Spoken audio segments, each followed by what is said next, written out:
Good morning बच्चों, स्वागत है आप सभी का एक और नई वीडियो में। आज हम करने जा रहे हैं इंग्लिश की वर्कशीट नंबर 5 जो कि क्लास 9th की वर्कशीट है और डेट है आज की 17 जुलाई 2021।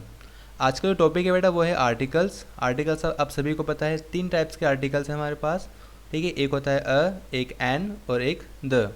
अब देखो जो अ होता है या a is use before a singular noun which begins with a consonant. यानी जब भी कभी कॉन्सोनेंट का साउंड आएगा ना किसी भी नाउन में और वो सिंगुलर होना चाहिए, यानी एक वचन एक होना चाहिए, उसके साथ क्या लगेगा अ।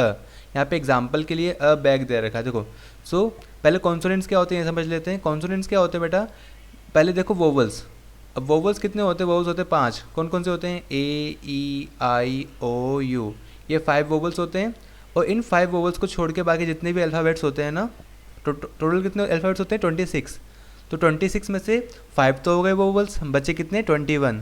तो जितने भी 21 अल्फ़ाबेट्स हैं वो सारे के सारे कहलाते हैं कॉन्सोनेंट्स, जिसमें आता है बी सी डी एफ, ठीक है। ऐसे बाकी सारे के सारे जितने भी अल्फ़ाबेट्स होंगे वोवल्स को छोड़कर वो सारे कहलाएंगे कॉन्सोनेंट्स।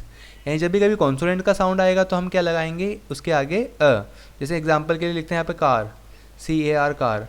अब कार में साउंड किसका आ रहा है, क। अब क तो कॉन्सोनेंट है, यहाँ पे AEIOU इनका तो साउंड नहीं आ रहा, इसलिए यहाँ पे क्या आएगा अ कार, ठीक है। तो सिंपल सी बात है, जब भी कभी कॉन्सोनेंट का साउंड आएगा तो उसके आगे क्या लगाएंगे हम अ। आते हैं एन पे। So an is use before a singular noun which begins with a vowel sound. यानी जब भी कभी वोवल का साउंड आएगा, ठीक है, वोवल को हिंदी में बोलते हैं स्वर। जब भी कभी स्वर की ध्वनि आएगी, स्वर पता है ना, अ से लेके आ तक जितने भी होते हैं वो सब क्या होते हैं, स्वर होते हैं। तो जब भी स्वर की जो ध्वनि यानी वोवल की जो साउंड आएगा तो उसके आगे क्या लगाएंगे हम एन। जैसे यहाँ पे एग्जांपल के लिए दे रखा है आइसक्रीम। देखो आइसक्रीम में आई का साउंड आ रहा है और आई क्या है, आई एक वोवल है, ठीक है। आई वोवल है इसलिए यहाँ पे क्या आएगा, एन लगा है। इसके अलावा हम और भी जैसे लिख सकते हैं, मान लो लिखा है एग। अब एग में साउंड किसका आ रहा है, ए का, तो यहाँ पे भी आएगा एन एग, ठीक है।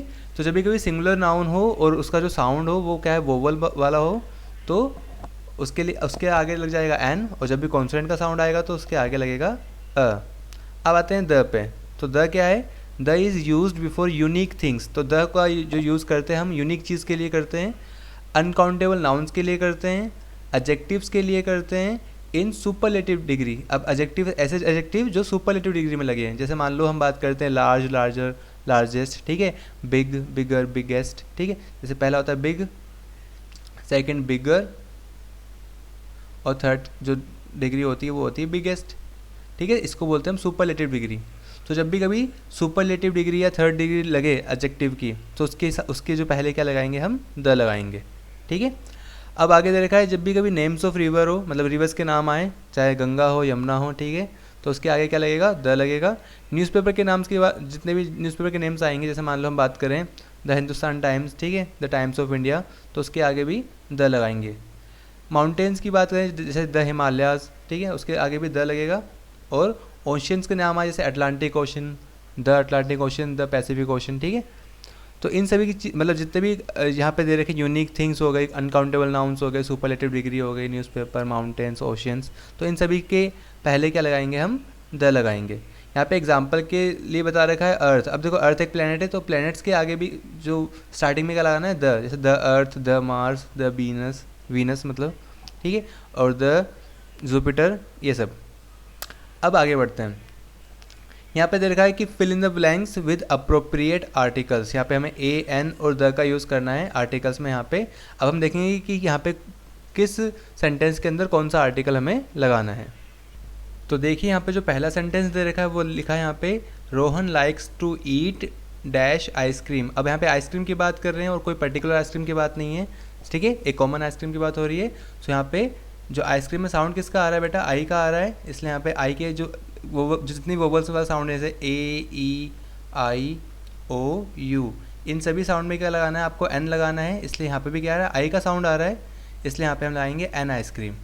सेकंड दे रखा है please give me dash chocolate that is in the jar. यानी जो जार के अंदर जो चॉकलेट है मुझे वही चॉकलेट चाहिए। अब देखो यहाँ पे एक पर्टिकुलर चॉकलेट की बात कर रहे हैं, ठीक है, जो कि जो भी जार के अंदर जो जार है उसके अंदर मौजूद है, तो इसलिए यहाँ पे क्या है एक पर्टिकुलर चॉकलेट की बात हो रही है, इसलिए यहाँ पे आएगा द, याद रखना, ठीक है।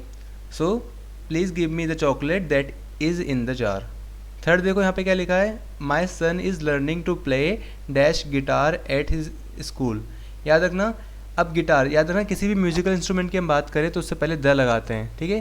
जैसे बात करें द गिटार हो गया, द वायलिन हो गया, द फ्लूट हो गया, ठीक है। सो किसी भी म्यूजिकल इंस्ट्रूमेंट की बात करेंगे तो उसके पहले द लगेगा। तो यहाँ पे आएगा my son is learning to play the guitar at his school. हम आगे आगे बढ़ते हैं। यहाँ लिखा है फोर्थ वाला, I bought dash umbrella to go out in rain, मतलब बारिश में जाने के लिए मैंने क्या एक अम्ब्रेला खरीदा है। तो यहाँ पे क्या आएगा एन अम्ब्रेला, क्योंकि साउंड किसका आ रहा है बेटा, यू का, ठीक है, ए का साउंड आ रहा है, सो इसलिए यहाँ पे एन लगाएंगे हम। उसके बाद रहेगा fifth, my aunt likes to eat dash orange and dash banana for breakfast, ठीक है। सो ऑरेंज में देखो साउंड ओ का आ रहा है, इसलिए यहाँ पे आएगा एन ऑरेंज, और बनाना में साउंड किसका आ रहा है, कॉन्सोनेंट का, तो यहाँ पे आएगा a banana. My aunty likes to eat an orange and a banana for breakfast. अब आगे बढ़ते हैं। यहाँ पे लिखा है sixth, we should always speak dash truth, यानी हमेशा हमें सच बोलना चाहिए, तो यहाँ पे आएगा the, we should always speak the truth. Seventh की बात करें तो सेवन्थ लिखा है what is dash name of your country. अब देखो कंट्री की बात आ रही है, तो हम लिखेंगे what is the name of your country, ठीक है, एक क्वेश्चन हो गया ये। एट्थ की बात करें, लिखा Meera is dash student of class ninth, तो मीरा क्या एक स्टूडेंट है क्लास नाइन्थ की, तो यहाँ पे आएगा अ, ठीक है। So Meera is a student of class ninth. Ninth क्या है, यहाँ लिखा है I waited for dash hour at the station. अब देखो जो आर होता है बेटा, इसमें एच साइलेंट है, ठीक है, तो इसमें आ का साउंड आ रहा है, इसलिए यहाँ पे आएगा एन आर, ठीक है। तो यहाँ पे आएगा I waited for an hour at the station. Tenth देखो, यहाँ लिखा है dash darkest cloud has dash silver lining. अब याद रखना जो भी डार्केस्ट, अब डार्क देखो यहाँ पे डार्केस्ट क्या है, जैसे डार्क, डार्कर, ठीक है, डार्क, डार्कर, डार्केस्ट। सो ये क्या है, सुपरलेटिव डिग्री है डार्केस्ट। तो हमने बताया था ऊपर, अभी बताया था ना कि जब भी सुपरलेटिव डिग्री आएगी तो उससे पहले क्या लगेगा द, तो आएगा the darkest cloud has a silver lining, ठीक है। अब देखो सिल्वर में साउंड किसका आ रहा है, कॉन्सोनेंट का आ रहा है, इसलिए यहाँ पे क्या आएगा अ सिल्वर लाइनिंग, ठीक है। यहाँ पे कोई सुपरलेटिव डिग्री नहीं लगी है। तो इस तरह से ये जो क्वेश्चन है, जो क्वेश्चन नंबर फर्स्ट था, इसके अंदर हमने, जिसके अंदर हमें फिलिप्स यानी ए एन द लगाना था, वो हमने कर लिया। अब यहाँ पे देखो क्या लिखा है, उसने कहा है कि complete the story using a an और द। अब जो स्टोरी इसे हमें कंप्लीट करना है ए एन और द का यूज़ करके। देखो यहाँ लिखा है लास्ट संडे यानी पिछले Sunday dash strange thing happened, यानी एक स्ट्रेंज थिंग हुई थी, तो यहाँ पे आएगा अ, क्योंकि साउंड किसका आ रहा है, वोवल का साउंड नहीं आ रहा, कॉन्सोनेंट का साउंड आ रहा है, इसलिए यहाँ पे आएगा a. Last Sunday a strange thing happened, I was about to leave my house when dash telephone rang, मतलब जब मैं हाउस को छोड़ के जा रहा था तभी क्या हुआ, टेलीफोन बजा। अब टेलीफोन तो घर में एक ही होगा, एक पर्टिकुलर टेलीफोन, तो आएगा द टेलीफोन, ठीक है। आई लीव मतलब I was about to leave my house when the telephone rang, I rushed to pick up, मैं उसको गया, उसको उठाने के लिए गया। अब उसी एक टेलीफोन की बात कर रहे हैं ना, so I rush to pick up the telephone when it stop ringing, पर वो क्या हो गया, उसने रिंग करना बंद कर दिया।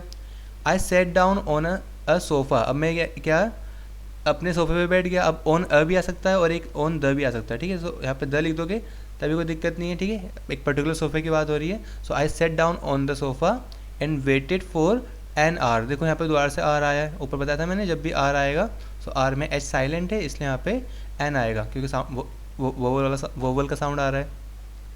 आगे लिखा है बट नथिंग हैपन्ड, मतलब मैंने यहाँ पे 1 घंटे तक वेट किया पर कुछ भी नहीं हुआ। I drank dash glass of water, यानी मैंने क्या एक गिलास पानी पिया, तो यहाँ पे आएगा I drank a glass of water and decided to go to the market, और क्या डिसाइड किया कि मैं अब कहाँ जाऊँगा, market. I picked up dash umbrella as by now it was raining outside, तो मैंने जो अम्ब्रेला थी वो उठाई। I pick up an umbrella, sound किसका आ रहा है बेटा, वही वोवल का साउंड है, इसलिए आएगा आई पिक्ड अप एन अम्ब्रेला, क्योंकि बारिश हो रही थी बाहर, इसलिए मैंने अम्ब्रेला को उठाई और मैं क्या हुआ आउट एंड, यहाँ लिखा है I picked up an umbrella by now it was raining outside and walked out, walked out मतलब मैं बाहर निकल गया। I locked dash house and अब मैंने क्या जो हाउस को क्या करा, लॉक किया, हाउस यानी आएगा I locked the house and was running down the stairs, यहाँ पे भी द आएगा, मतलब सीढ़ी से नीचे की तरफ गया।